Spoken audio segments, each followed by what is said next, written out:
Meus amigos, meus queridíssimos do nono ano, vamos dar continuidade à nossa aula de inglês. E hoje eu queria propor para vocês uma matéria que para vocês até então no ano aqui é nova, né?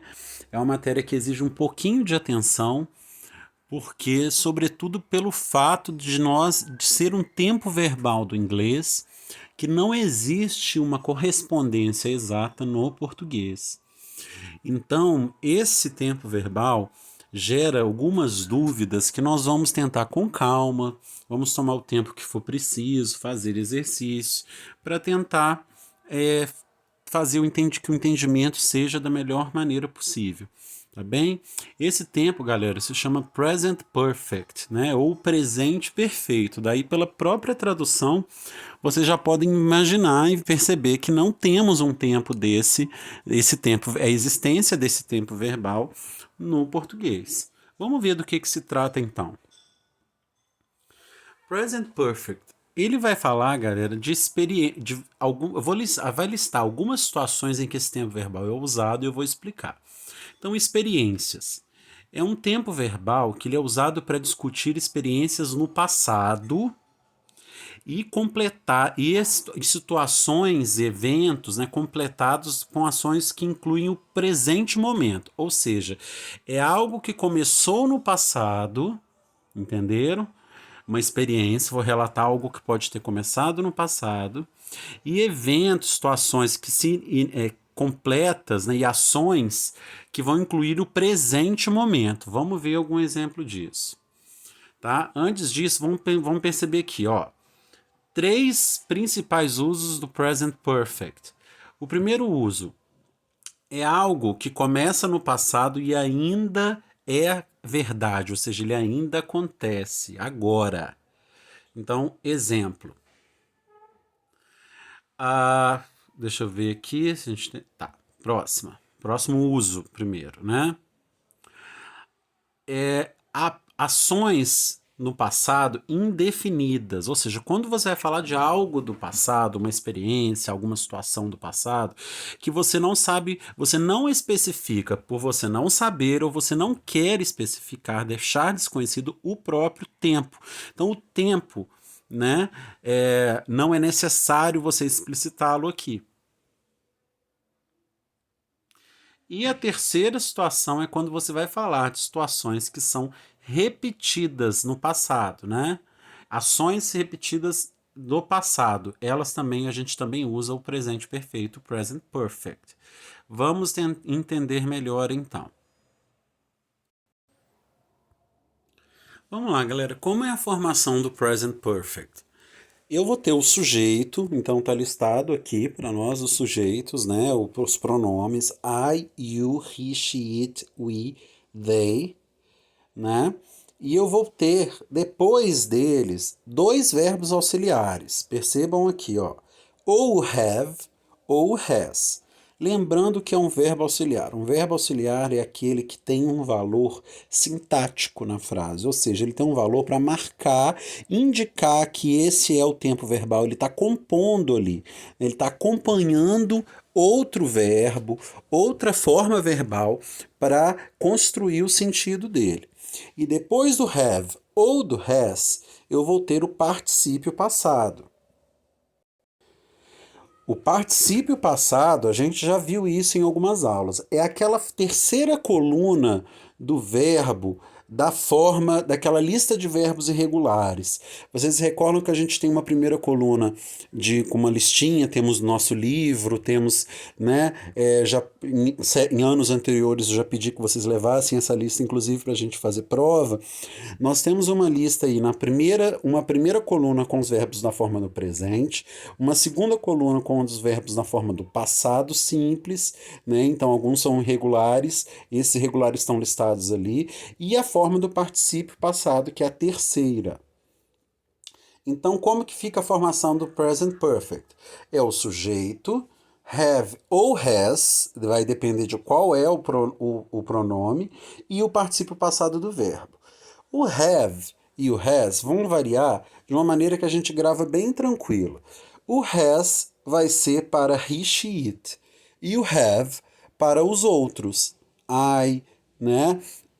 we, they, beleza? I, you, we, they.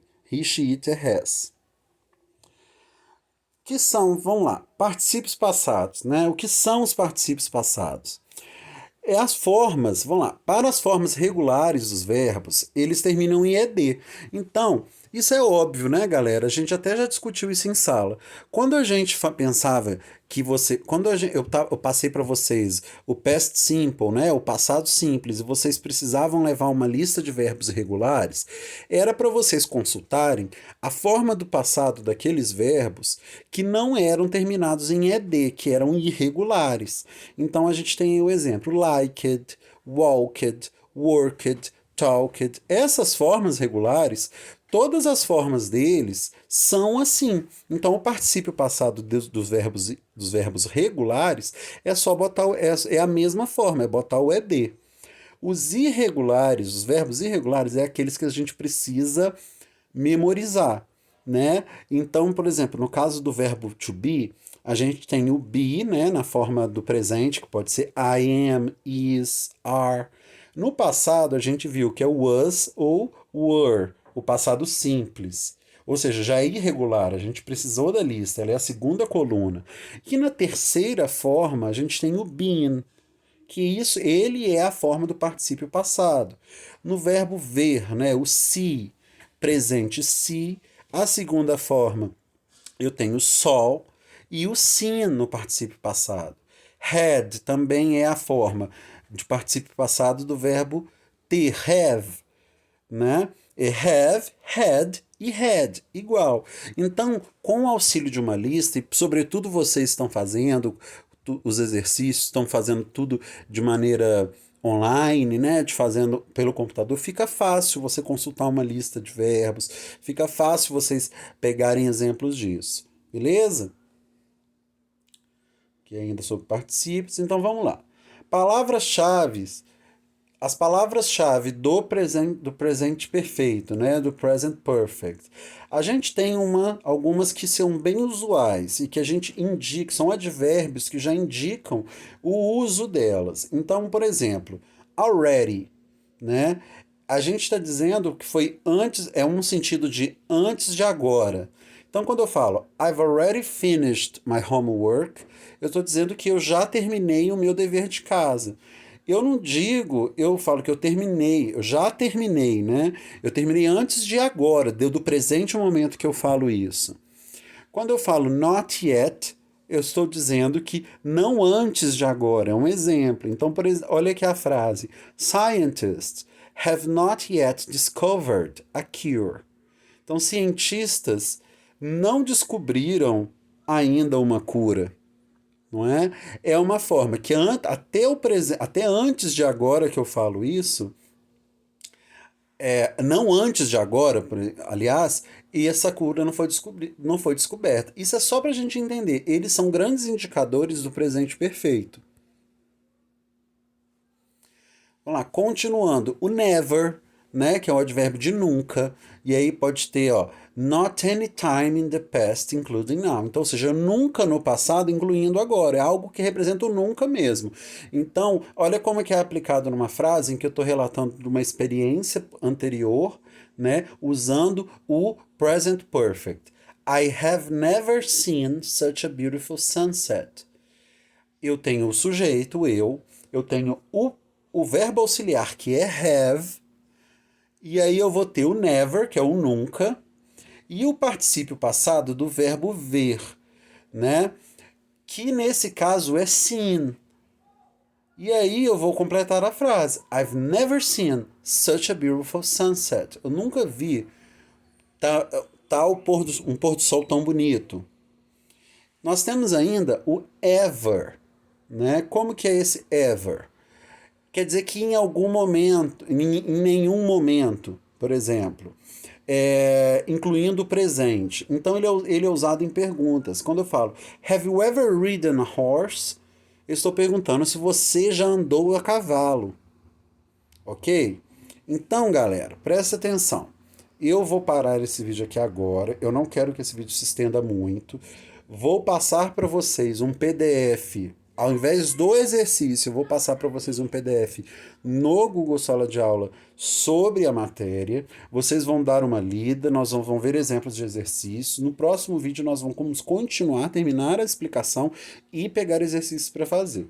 Tá bom? Grande abraço a vocês e até a próxima.